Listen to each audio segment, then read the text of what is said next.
नमस्कार। 24 की खबर देखना आप शुरू कर चुके हैं। मैं आपके साथ कमल कौशिक। साल 2024 की बात है, चुनावी साल है। किसने कितना बेमिसाल काम किया है, आज आप और हम यही राजनीतिक दलों से भी पूछना चाहते हैं। 2024 के इस साल में जो लोकसभा का चुनाव है, ये देश के चुनाव की सबसे बड़ी परीक्षा है। इसलिए 24 की खबर में भी नेताओं के बयान बहुत ध्यान से सुनिएगा, क्योंकि इन बयानों के आधार पर ही आपका भविष्य भी तय हो सकता है। शुरुआत प्रधानमंत्री नरेंद्र मोदी से। देश के प्रधानमंत्री नरेंद्र मोदी ने यह कहा है कि आजादी के बाद से ही दशकों तक केंद्र में जो भी सरकारें रही हैं, उनकी प्राथमिकता सिर्फ अपने राजनीतिक दल का विकास करना था। जो दूर के राज्य हैं, जो बॉर्डर पर हैं, उनकी तरफ ध्यान नहीं दिया गया था, लेकिन हमारी सरकार ने सबका ध्यान रखा। कुडुम आंगंगले आजादी के बाद दशकों तक केंद्र में जो सरकारें रही, उनकी प्राथमिकता सिर्फ अपने राजनीतिक दल का विकास था। जो दूर सुदूर के राज्य हैं, जो बॉर्डर पर है या जो समंदर के बीच में है, उनकी तरफ ध्यान नहीं दिया जाता। और वही बात उत्तर प्रदेश के मुख्यमंत्री योगी आदित्यनाथ की करे तो उन्होंने तो साफ तौर पर कह दिया कि यूपी की आज की तस्वीर पूरा देश देख रहा है, प्रगति के पथ पर दौड़ रहा है। उत्तर प्रदेश, हर देशवासी इससे खुश भी है, क्योंकि देश का विकास जो भी होने वाला है, उत्तर प्रदेश उसमें बड़ी भूमिका निभाएगा। उत्तर प्रदेश की आज की इस प्रगति को देख करके हर देशवासी खुशहाल खुश है और दुनिया अचंभित है, क्योंकि उत्तर प्रदेश जब तक विकास नहीं करेगा, तब तक भारत विकास के नए प्रतिमान स्थापित नहीं कर सकता। और इसलिए भारत के विकास का रास्ता उत्तर प्रदेश से होकर के गुजरता है। 25 करोड़ की आबादी के ऊपर एक बड़ा दारोमदार है। अब सत्ता पक्ष की तरफ से तो खूब गुणगान अपने काम के किए जा रहे हैं, लेकिन विपक्ष क्या कहता है? संजय राउत ने अपनी ओर से सीधे सीधे केंद्र की मोदी सरकार को निशाने पर लेते हुए यह तक कह दिया कि केंद्र सरकार कानून बनाती है और जनता पर थोप देती है। आज हड़ताल हो रही है और देश में तनाव की स्थिति बनी हुई है।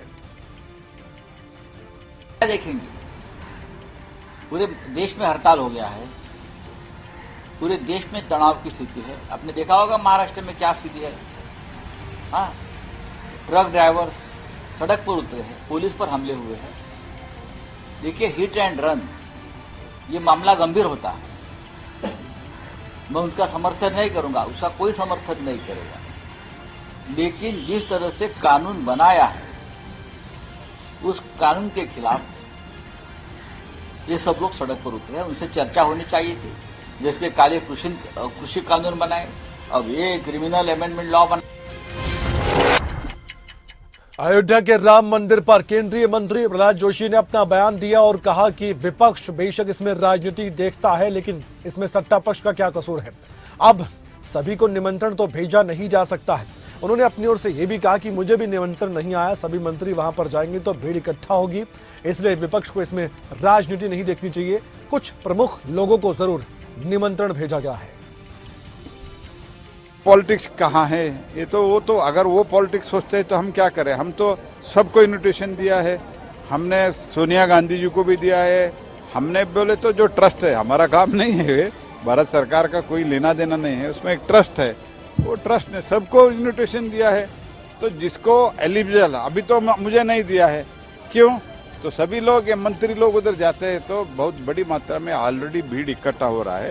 इसके कारण जो प्रमुख लोग हैं, प्रमुख पार्टियों के प्रमुख लोग हैं, उनको दिया गया है। इसमें तो वो सोचते हैं।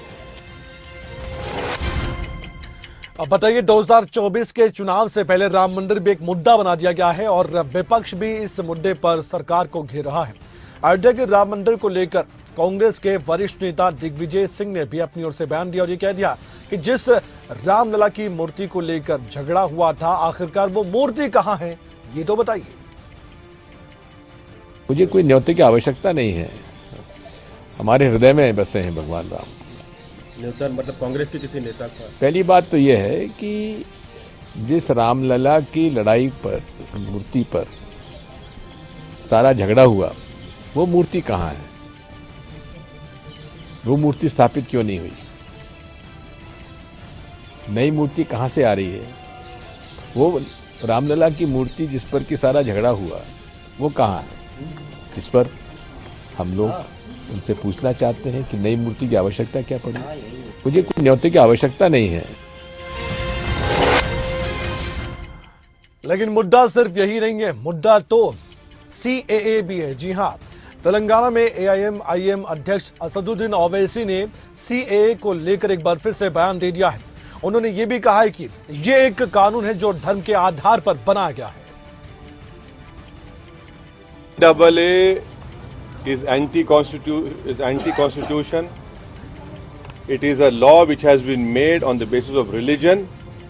And please understand that CAA must be read with and understood with NPR NRC, which will lay down conditions of to lay down conditions to prove your citizenship of this country. And I'm telling you, if that happens, it will be a grave injustice, especially to the Muslims, to the Dalits, and to the especially poor people of India, irrespective of which caste and religion they belong to.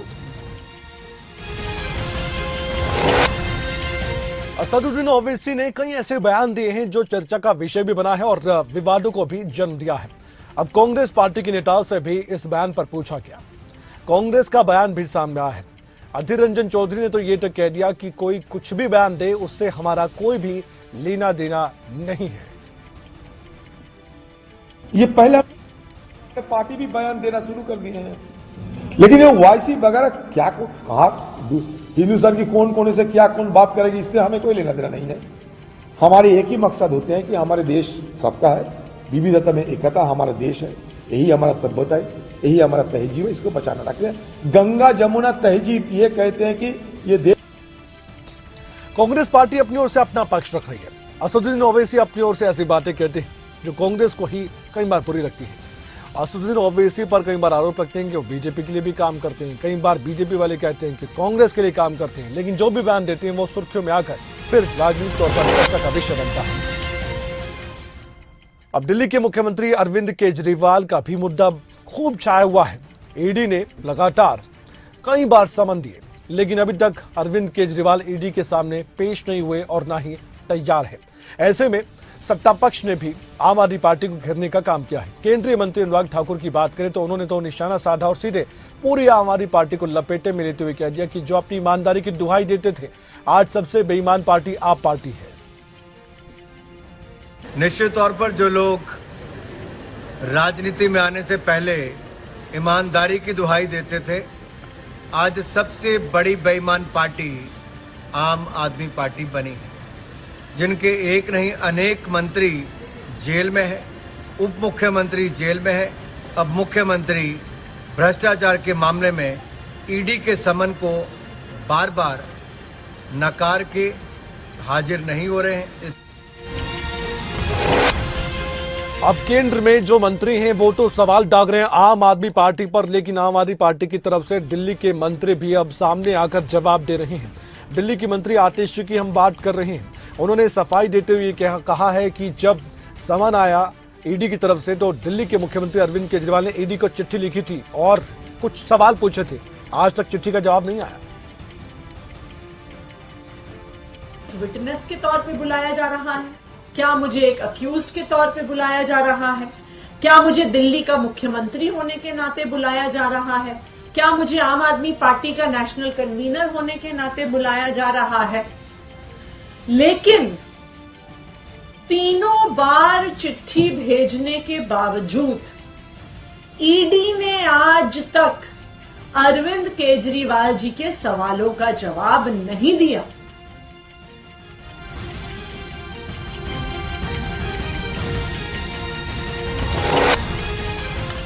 Delhi के मुख्यमंत्री अरविंद केजरीवाल की ED की जांच को लेकर लगातार सवाल उठ रहे हैं, समन आ रहे हैं, लेकिन जवाब नहीं दिया जा रहा है।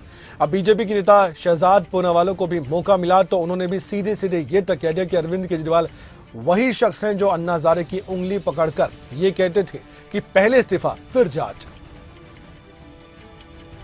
से अरविंद केजरीवाल कतरा रहे हैं, चोर की मूंछ में तिनका जरूर है। भगोड़े की तरह पेश आ रहे हैं अरविंद केजरीवाल, क्योंकि उन्हें पता है कि उन्होंने अपराध तो किया है और अब विक्टिमहुड कार्ड खेलने से कुछ नहीं होगा। केजरीवाल जी, ये विक्टिमहुड कार्ड, हम कट्टर ईमानदार है जी, ये सब आपने तब भी कहा जब मनीष सिसोदिया गिरफ्तार हुए। सुप्रीम कोर्ट तक ने राहत नहीं दी और कहा कि 338 करोड़ का मनी ट्रेल है। संजय सिंह के लिए भी आपने खेला, उनको भी हाई कोर्ट तक ने राहत नहीं दी है। विजय नायर 1 साल से जेल में है और आपकी चहेती कांग्रेस पार्टी।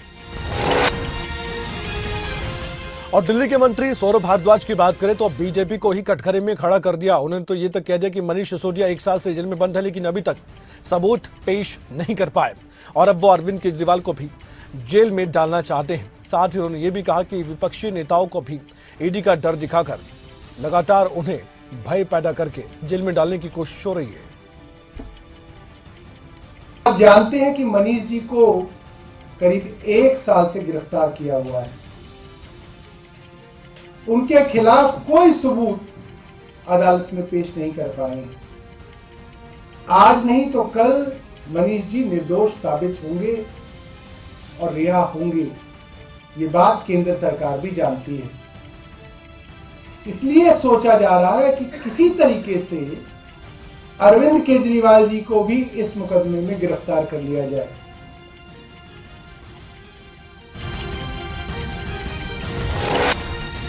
अब दिल्ली सरकार के मंत्री अरविंद केजरीवाल के बचाव में नजर आ रहे हैं। दिल्ली के पर्यावरण मंत्री गोपाल राय ने तो ये तक कह दिया कि जो ईडी नोटिस भेज रही है वो भाजपा के कहने से भेज रही है, ये कोई कानूनी नोटिस नहीं है। इसलिए अरविंद केजरीवाल मजबूर भी नहीं है ईडी को जवाब देने के लिए। लेकिन अरविंद केजरीवाल जी ने बार बार कहा है कि ईडी अगर कानूनी तौर पर नोटिस भेजती है, हम हर तरह से उसका सहयोग करने को तैयार हैं। लेकिन भारतीय जनता पार्टी अगर बार बार ईडी से नोटिस जारी करवाती है तो हम भारतीय जनता पार्टी के नोटिस का जवाब देने के लिए मजबूर नहीं है। ईडी तीसरी बार हो गया, आज तक ईडी ने अरविंद केजरीवाल जी के सवालों का जवाब नहीं दिया। क्यों नहीं ईडी जवाब दे रही है? ईडी की जगह भारतीय जनता पार्टी के ईडी की इस कार्रवाई पर बिहार के उप मुख्यमंत्री तेजस्वी यादव ने तो ये तक कह दिया कि ये कोई पहली बार नहीं है, ना ही अंतिम बार होगा। ये सिलसिला तो चुनाव तक चलता ही रहेगा, क्योंकि जो भी ईडी या सीबीआई से करवाया जा रहा है वो भी अब आदी हो चुके हैं, क्योंकि अब राजनीतिक लोगों के पीछे ही ईडी को लगा दिया गया है। आप लोगों को भी जानकारी मिली है, हमको मिली है। तो पहली बार है ना पहली बार है ना अंतिम बार है। ये सिलसिला तो चलता ही रहेगा जब तक चुनाव रहेगा। तो हम तो पहले ही बोल दिए थे भाई ये होना है। जो भी जांच एजेंसियां हैं सब लोग दबाव में काम कर रहे हैं। अब इस पे बार बार सफाई देना, बार बार इस पे कमेंट करने का कोई मतलब नहीं रह गया। अब तो यूज्ड टू हो ही ना गया है सारा एजेंसी अपना काम छोड़ करके सारा पॉलिटिकल काम में लगना है, क्योंकि भाई। और इसी मसले पर कांग्रेस ने भी नसीहत दे दी है। पूर्व केंद्रीय मंत्री राशिद अल्वी ने भी अरविंद केजरीवाल को लेकर बयान दिया। उन्होंने कहा कि ईडी पर भरोसा तो नहीं किया जा सकता, लेकिन अरविंद केजरीवाल को भी समन का जवाब देते हुए सामने तो आना चाहिए था। और साथ ही पूरा देश ये जानना चाहता है कि ईडी उनके साथ करती क्या है। देखिए, ईडी पे भरोसा नहीं किया जा सकता, लेकिन ज्यादा बेहतर होता कि केजरीवाल ईडी के सामने जाते।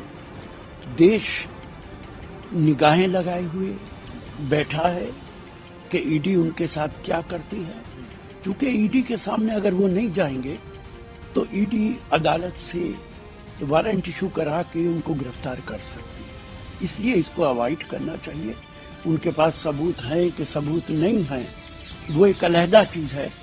लेकिन अगर वो चले जाते तो ज्यादा बेहतर होता।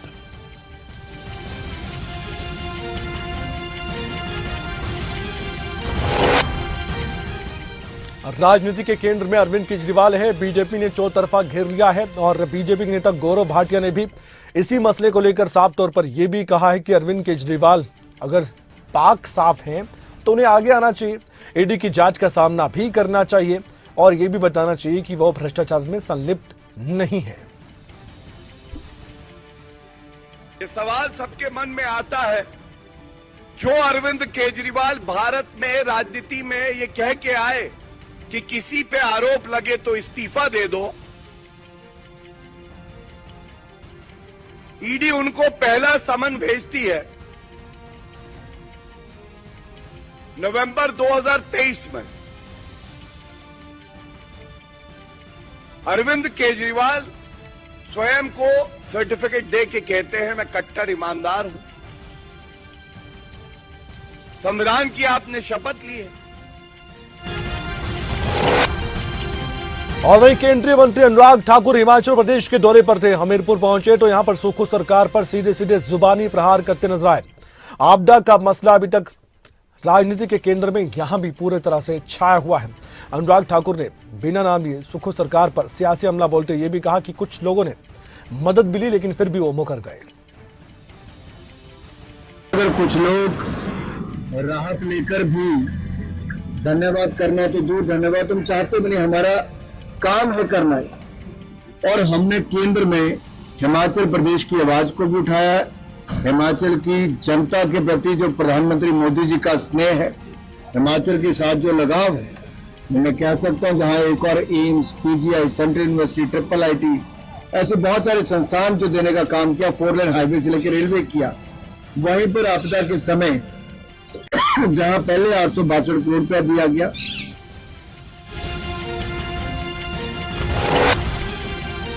दो 2024 में लोकसभा के चुनाव है लेकिन उसके बाद 2024 के अंत में विधानसभा के चुनाव हरियाणा में भी है। लेकिन क्या एक साथ ये चुनाव हो सकते हैं?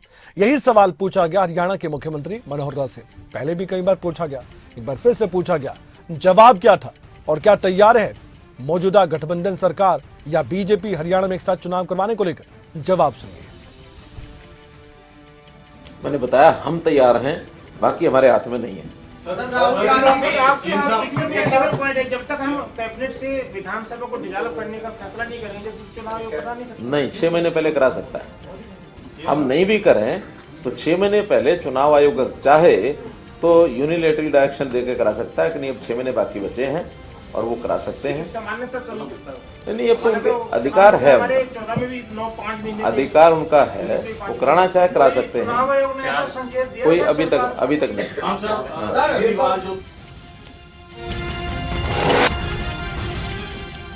दिल्ली में नेता प्रतिपक्ष भूपेंद्र सिंह हुड्डा ने यह कहा है कि 2024 इलेक्शन को लेकर कांग्रेस भी पूरी तरह से तैयार है। 2024 के लोकसभा चुनाव और विधानसभा चुनाव को लेकर उन्होंने कहा कि हम पहले से ये कई कार्यक्रम तय भी कर चुके हैं। चुनाव एक साथ हो या फिर अलग अलग हो, कांग्रेस पूरी तरह से तैयार दिखाई दे रही है। देखिए, जहाँ तक हरियाणा का सवाल है वहाँ तो हम खूब जा रहे हैं। पब्लिक अलग अलग हमारे कार्यक्रम चल रहे हैं, पार्टी की तरफ से, विपक्ष आपके समक्ष पर ये आपकी जन मिलन, जन आक्रोश, जन मिलन, और ये चल रहे हैं कार्यक्रम। और अब हाथ से हाथ जोड़ा भी कार्यक्रम चला, और अब जो कार्यक्रम चला रहा है, हमने अभियान शुरू किया है घर घर कांग्रेस। तो कार्यकर्ताओं को यह है कि हर घर अप्रोच करेंगे।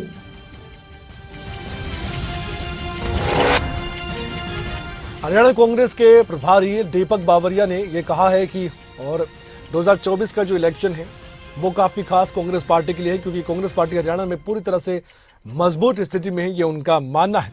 उन्होंने आगे ये भी कहा कि जिस तरह से कांग्रेस के नेता रैलियां कर रहे हैं, मीटिंग्स कर रहे हैं, ऐसा लगता है कि लोकसभा और विधानसभा चुनाव में कांग्रेस को जिताने के लिए सभी एक साथ तैयारी कर रहे हैं। इस पार्टी की पूरी तरह से तैयारी हो चुकी है। प्रदेश के लीडर्स जो हैं हर डिस्ट्रिक्ट में कुछ न कुछ कन्वेंशन करते हैं, वर्करों की मीटिंग रखते हैं, और आने वाले 10-15 दिनों में जो है 15 तारीख 15 जनवरी के बाद कहीं ना कहीं डोर टू डोर कैंपेन भी कांग्रेस पार्टी की ओर से शुरू होगा, इतना मैं आपको बता सकता हूँ। तो साफ तौर पर यह लगता है कि अब कांग्रेस पार्टी ने अपने कार्यक्रम तो तय कर लिए हैं, लेकिन संगठन की जो बात हो रही है उस पर अभी फैसला लेना बाकी है। जनवरी के अंत में हो सकता है ऐसा हो जाए, तो मजबूती तब जाकर मिलेगी। और वही बात करें कांग्रेस के हरियाणा प्रदेश अध्यक्ष की, तो आगामी चुनाव को लेकर हरियाणा कांग्रेस के अध्यक्ष उदय भान ने भी कह दिया कि हमारी तैयारी पूरी है, मुकम्मल तैयारी के साथ हम आगे बढ़ रहे हैं। और उन्होंने साथ ये भी कहा कि हम एक साथ चुनाव अगर होते हैं तो उसके लिए भी इस फैसले का स्वागत करेंगे। लोकसभा के लिए भी, विधानसभा के लिए भी, और विधानसभा ये साथ करा दें तो हम तो उसका स्वागत करेंगे। दोनों इकट्ठे चुनाव कराएं। आज पूरे प्रदेश के अंदर मन बना चुके हैं लोग, इनके कार्यों को देखते हुए, इनकी जो विफलताओं को देखते हुए आज लोग कांग्रेस की तरफ मन बना चुके हैं हरियाणा में। उदय भान की तरफ से जो बात कही गई है उसमें एक बात खास यही कि संगठन जल्द बनने वाला है। ये पहले से सुना जा चुका है, लेकिन नए साल में भी संगठन नहीं बनने के सवाल पर उन्होंने कहा कि अब जनवरी के अंत में ऐसा हो सकता है। होगा या नहीं, वक्त जरूर बताएगा। लेकिन हरियाणा कांग्रेस पर किस तरह से बातों ही बातों में निशाना साधा मुख्यमंत्री मनोहर लाल ने, आइए वो भी आपको बताते हैं। दरअसल राहुल गांधी अब एक और यात्रा निकालने जा रहे हैं। इससे पर कटाक्ष करते हुए हरियाणा के मुख्यमंत्री मनोहर लाल ने कहा कि एसआरके हुड्डा गुट के साथ अन्याय कर रहा है और हुड्डा गुट एसआरके के साथ अन्याय कर रहा है। यह अन्याय की गाथा हरियाणा में कांग्रेस की हो रही है। हरियाणा में एक दूसरे का जो अन्याय कर रहे हैं वो वही है। किससे न्याय मांग रहे हैं, किसके लिए मांग रहे हैं? वो एक एसआर के हुड्डा से अन्याय कर रहा है, हुड्डा किसी और से अन्याय कर रहा है, तो वो अन्याय की गाथा है उनकी। तो अन्याय को खत्म करना है तो जहां उनको लगता है वो हिसाब से कराएंगे। बड़ा सियासी हमला बोला हरियाणा के मुख्यमंत्री मनोहर लाल ने। कांग्रेस पार्टी पर गुटबाजी पर सीधे सीधे निशाना साधा गया था और यही कमजोरी कांग्रेस पार्टी की है, ये बीजेपी जानती है। और वही दिल्ली में नेता प्रतिपक्ष भूपेंद्र सिंह हुड्डा ने भी बीजेपी पर करारा प्रहार कर दिया। उन्होंने कहा कि आज बीजेपी सरकार हर जगह फेल साबित हो रही है। महिलाओं की बात हो या महिलाओं की सुरक्षा की बात हो, सरकार पूरी तरह से विफल साबित होती दिखाई दे रही है। वहीं हरियाणा में बेरोजगारी बढ़ी है, ये बात भी वो कहते नजर आए। जो प्रदेश 2014 में प्रति व्यक्ति आय में, प्रति व्यक्ति निवेश में, नौकरी देने में, कानून व्यवस्था में, खेल और खिलाड़ियों में नंबर 1 था पूरे देश में, आज नंबर 1 हो गया महंगाई में, आज नंबर हो गया बेरोजगारी में।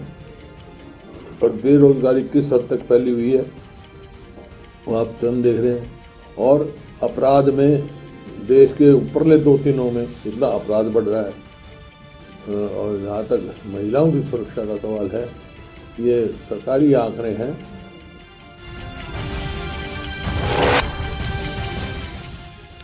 आम आदमी पार्टी की बात करें तो हरियाणा में आम आदमी पार्टी भी पूरी तरह से सक्रिय है। 2024 के इलेक्शन में अपनी भूमिका बड़ी करने की कोशिश कर रही है। आम आदमी पार्टी बदलाव यात्रा हरियाणा में चला रही है, साथ ही बड़ी रैली भी होने जा रही है। 28 जनवरी को अरविंद केजरीवाल हरियाणा के दौरे पर फिर से आ रहे हैं। रैली को सफल बनाने के लिए अनुराग ठाकुर ने बताया कि तैयारी पूरी है। जनवरी को एक विशाल बदलाव रैली हरियाणा के अंदर होने जा रही है। अरविंद केजरीवाल जी उसको संबोधित करेंगे। और आप सब भी देख रहे हैं कि हमारी बदलाव यात्रा हुई, उसके बाद अब ये बदलाव रैली है। उससे पहले संगठन बना था।